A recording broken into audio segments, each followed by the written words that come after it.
नमस्कार आप सभी को।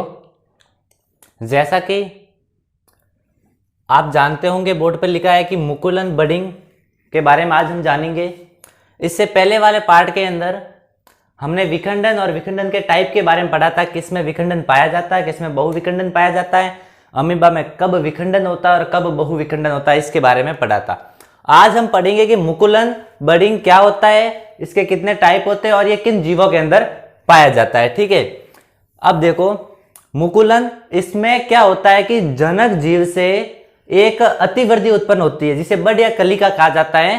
ठीक है, और वो बड जब मुख्य शरीर से या फिर जनक शरीर से अलग हो जाती है तो एक नए जीव को जन्म देती है, ये मुकुलन कहलाता है। ठीक है, कि इसमें जनक जीव से एक अतिवृद्धि, एक कलिका, एक बड उत्पन्न होती है जो बाद में पृथक होकर के नए जीव को जन्म देती है, मुकुलन कहलाता है, बडिंग कहलाता है। अब मुकुलन के टाइप है तो कितने प्रकार के होते हैं मुकुलन? मुकुलन 2 टाइप्स का होता है। एक तो होता है आंतरिक मुकुलन, एक बाह्य मुकुलन, एंडोजीनियस बडिंग और एक्सोजीनियस बडिंग।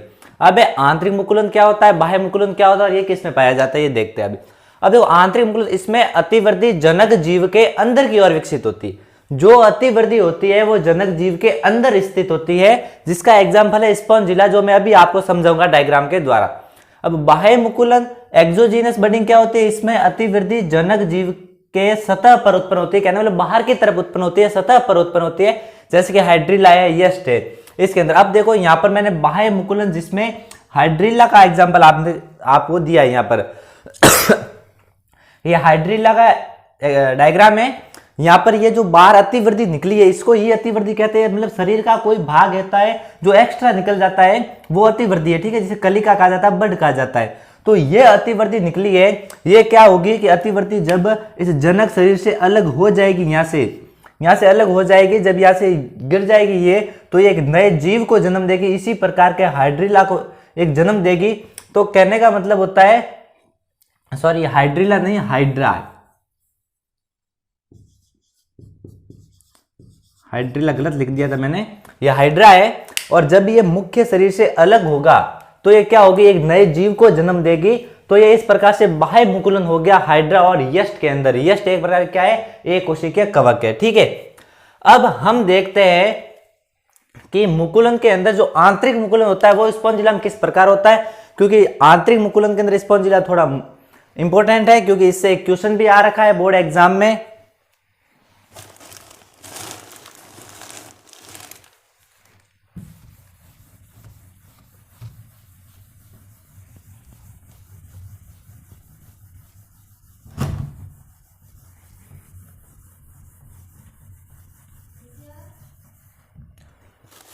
अभी हम देखते हैं कि जो आंतरिक मुकुलन होता है वो स्पॉन्जिला के अंदर किस प्रकार होता है।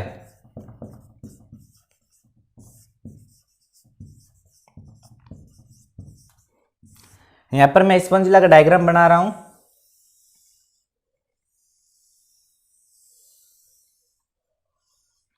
यहां एक इस प्रकार का छिद्र होता है जिसे माइक्रोपाइल कहा जाता है।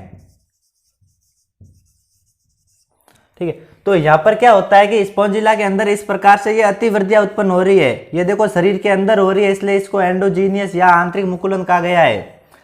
अब जब ये आंतरिक कहने का मतलब अंदर जो ये, इसको कहा जाता है जेम्यूल, इसको जेम्यूल कहा जाता है। जब ये अतिवृद्धियां शरीर से बाहर आएगी तो एक नए जीव को जन्म देगी, तो जिनको जेम्यूल कहा जाता है इनको, तो स्पॉन्जिला के अंदर आंतरिक मुकुलन एक नए जीव को जन्म देगी। ये कलिका है, इसमें अतिवृद्धि उत्पन्न हुई है कहने का मतलब, और ये जब बाहर आएगी तो एक नए स्पॉन्जिला को जन्म देगी। तो कहने का मतलब ये कि ये आंतरिक मुकुलन हो गया। अब यहाँ पर कहने का मतलब इस जेम्यूल, यहाँ ये जो संरचना बनी इसको जेम्यूल या जेम्यूल कहा जाता है। तो इसमें एक जीव को उत्पन्न करने की क्षमता पाई जाती है, इसलिए इस क्षमता को पूर्ण शक्तता कहते हैं। और जो ये कोशिका होती है इसको पूर्ण शक्त कोशिका कहा जाता है, पूर्ण शक्त कोशिका। एग्जाम में क्वेश्चन यही आया था कि पूर्ण शक्त कोशिका क्या है। अब देखो मैं पूर्ण शक्त कोशिका की यहां पर डेफिनेशन लिख रहा हूं, आप लिख सकते हो कि ऐसी कोशिका या फिर ऐसी कोशिकाएं जिसमें एक संपूर्ण जीव को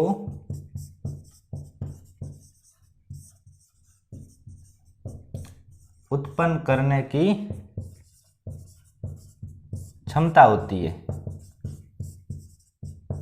यही आया था एग्जाम में क्वेश्चन 12th बोर्ड के अंदर कि पूर्ण सख्त कोशिका किसे कहा जाता है। तो ऐसी कोशिकाएं होती है जिसमें एक संपूर्ण जीव को उत्पन्न करने की क्षमता होती है, पूर्ण सख्त कोशिका कहा जाता है। अब एक बात का ध्यान रखना कि जो पादप कोशिकाएं हैं, पादप की प्रत्येक कोशिका पूर्ण सख्त है, पूर्ण सख्त है। कहने का मतलब होता है पादप की कोई भी कोशिका के द्वारा संपूर्ण पादप का निर्माण किया जा सकता है, लेकिन इसमें भी कुछ अपवाद है पादप के अंदर, जो आप लिख देना कि अपवाद के रूप में देखते हैं कि जो जाइलम होता है, जाइलम एक प्रकार का संवहनीय ऊतक होता है जो जल और खनिज पदार्थों का क्या करता है, ये ट्रांसफर वगैरह करता है, जो हम बाद में पढ़ेंगे इस बारे में। तो जाइलम के कुछ तत्व होते हैं, जैसे कि जाइलम की वाहिनियां और वाहिकाएं,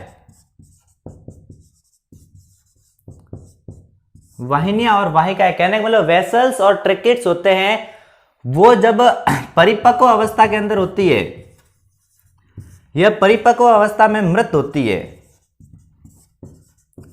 परिपक्व अवस्था में मृत होती है। तो कहने का मतलब होता है वाहिनियां और वाहिकाएं जब परिपक्व अवस्था में होती है तो इसमें एक नए पादप को उत्पन्न करने की क्षमता नहीं पाई जाती है। और दूसरा होता है फ्लोएम, यह भी एक प्रकार का संवहनीय ऊतक होता है। जो फ्लोएम होता है, तो फ्लोएम के चालनी तत्व जब ये परिपक्व होते हैं, ठीक है, तो उसके अंदर केंद्र का अभाव होता है, और केंद्र के अभाव के कारण यह एक नए पादप को जन्म नहीं दे सकती है। तो ये इसके अपवाद थे। और ये आप डेफिनेशन पक्का याद रखना कि टोटिपोटेंट सेल किसे कहा जाता है, कहने में पूर्ण सख्त कोशिका किसे कहा जाता है। और जो ये शब्द है, जो पूर्ण सख्त शब्द है, पूर्ण सख्त शब्द हेबरलैंड द्वारा दिया गया है, जो 1902 के अंदर दिया गया है, ठीक है। तो ये था मुकुलन, और इससे अभी आगे हम पढ़ेंगे जो इसका नेक्स्ट पार्ट है, जैसे कि खंडन या फ्रेगमेंटेशन के बारे में पढ़ेंगे।